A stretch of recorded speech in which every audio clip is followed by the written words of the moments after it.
Welcome to our podcast channel. Today, we will be discussing the topic, Stop Overthinking 6 Buddhist Teachings for You. That's such a timely subject, really. Yeah. Overthinking. Gosh, it feels like the background noise of modern life for so many people. It really does. That idea of the silent thief, stealing your peace, creating all this mental chaos. Yeah, exactly. It's that constant whirlwind of thoughts, isn't it? Yeah. Going over the past, worrying endlessly about what's next, or just dissecting every little thing right now. It's exhausting. Totally. And if you feel caught in that, well, you're definitely not alone. Our goal here in this deep dive is to look at 6, timeless ideas from Buddhist wisdom. Ideas that offer a pretty concrete way out of that cycle, hopefully guiding you toward, a calmer mind. Right. Let's figure out how to actually use these teachings today. So where do we start? What's the first one? Well, the first step is recognizing where the overthinking often starts. It's often about time. Ah, the mental time travel. Getting lost in past regrets or future anxieties. What could have been, what might go wrong, you're stuck. Precisely. And the first teaching gets right through that. Mm-hmm. It's simple, but kind of revolutionary. The past. Gone. The future. Not here yet. Uncertain. The only time you actually have is right now. That's the core of it, isn't it? Concentrating on the present moment. Mm-hmm. There's that famous instruction from the Buddha. Do not dwell on the past. Do not dream of the future. Concentrate the mind on the present moment. It's very direct. Okay, but practically, how? Like if I'm worried about a deadline, my mind naturally jumps ahead. Am I supposed to just ignore that? No, it's not about ignoring practical planning. It's about the difference between, let's say, planning and just ruminating. Planning is active, done now for the future. Overthinking is passive, just replaying fears or regrets without action. Gotcha. So it's about noticing when you slip from productive thought into that worry loop. Exactly. Think of that story. The monk and the young student crossing a river. The student was terrified, imagining being swept away, couldn't move. But the monk just focused on each step, right then and there. He reminded the student, you cross by being present, trusting this moment. Worrying about the what-ifs just keeps you stuck on the bank. So embracing the present, just as it is, that's the way to quiet the noise. It's the foundation, and that leads right into the second teaching. Because even when we are here, physically, our minds can still be so loud. Oh, yeah. Drowning in thoughts. That feeling of a cluttered, stormy sky inside your head. Totally. And we tend to identify with every single thought, right? Every worry, every criticism feels like us. Mm-hmm. So this second teaching offers a different view. Thoughts are like clouds. They just drift through, they change. They're not permanent fixtures. The key is non-attachment. Non-attachment, meaning don't cling to them, don't fight them? Exactly. Thoughts don't define you. They're just mental events. Observe them, sure, but don't feel you have to grab onto every single one or control them. Okay, the classic analogy helps here, right? Sitting by a river. Yeah, watching leaves float by. You don't jump in and grab every leaf, do you? You just watch them pass. Treat those repetitive, unhelpful thoughts the same way. But again, the practical side. What if the leaf is, remember to pay that bill? I can't just let that float away. Fair point. It's about discernment. Is this thought leading to a useful action right now? Or is it just spinning, creating emotion without purpose? If it's the latter, that's the leaf to let float by. Okay, so it's identifying the type of thought. Is it productive or just noise? Pretty much. And recognizing that our life is shaped by our mind. Like the saying goes, we become what we think. Letting go of that constant overthinking loop literally shapes a clearer, calmer experience. That separation, seeing the thought without being the thought, is huge. Which brings us neatly to number 3. Letting go of what you can't control. Oh, this one hits hard today. We analyze everything, worry about every possible outcome, the economy, work stuff, family. It feels like we have to figure it all out. And we suffer for it, right? Because the truth is, most external events, they're not actually caused by our worrying.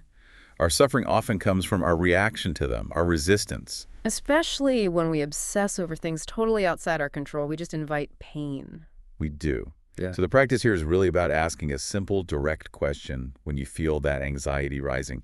Is this actually something I can control? And if the answer is no, Then the most rational, the most peace-inducing thing you can do is to consciously let go of the internal struggle about it. can you give an example? Because letting go can sound passive, like giving up. Sure.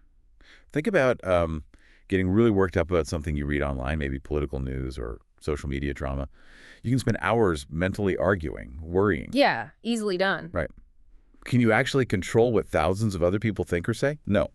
Can you control your own response, your own actions, maybe logging off, Yes. trying to control the uncontrollables, like that Thich Nhat Hanh story, Yeah. pushing a huge boulder uphill that just won't budge? Ah, right. The futility of it. Letting go of the pushing is actually the empowering move there. Exactly. It frees up your energy for what you can influence. Okay, so we have be present, let thoughts pass, let go of control. But how do we do that when the mind is racing? How do we pull ourselves back? That's where number 4 comes in. Practice mindfulness. Anchor in the breath. Mindfulness.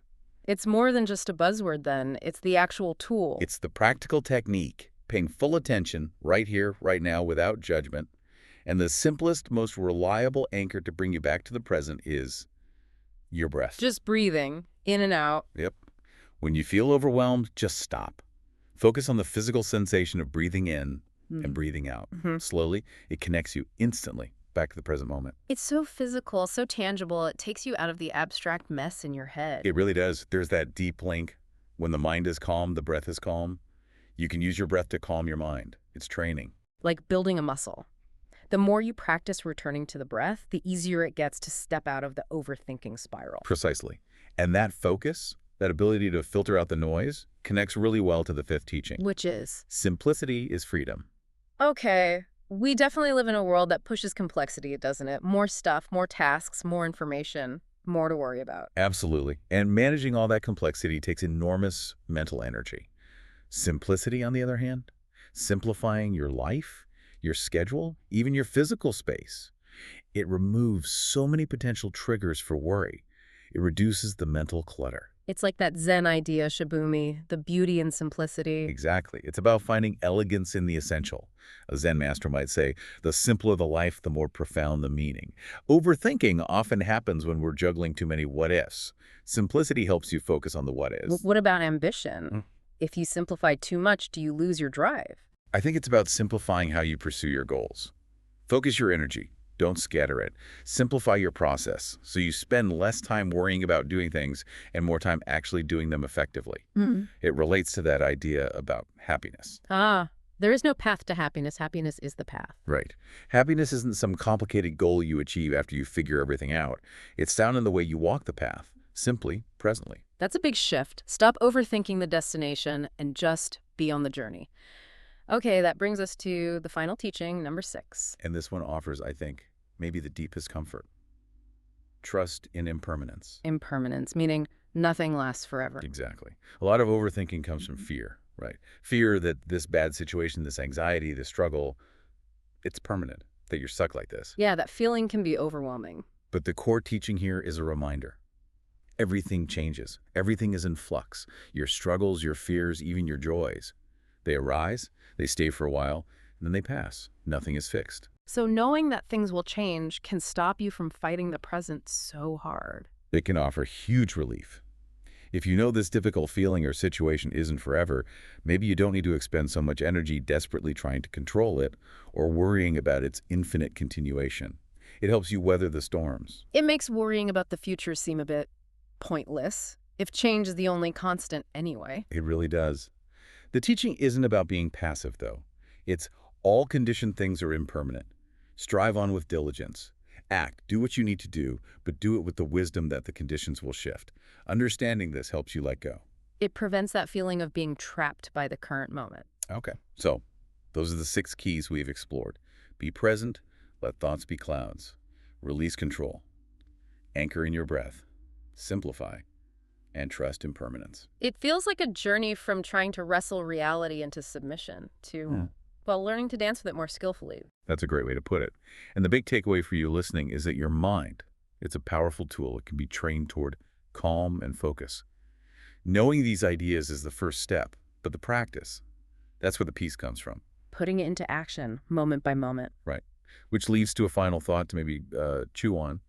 If the mind truly is everything, as these teachings suggest, then what subtle fear of change deep down might be preventing you from fully accepting that even your most persistent anxieties are ultimately temporary. That's all for today's topic. Thank you for listening, and don't forget to subscribe to our channel to stay updated with the latest news.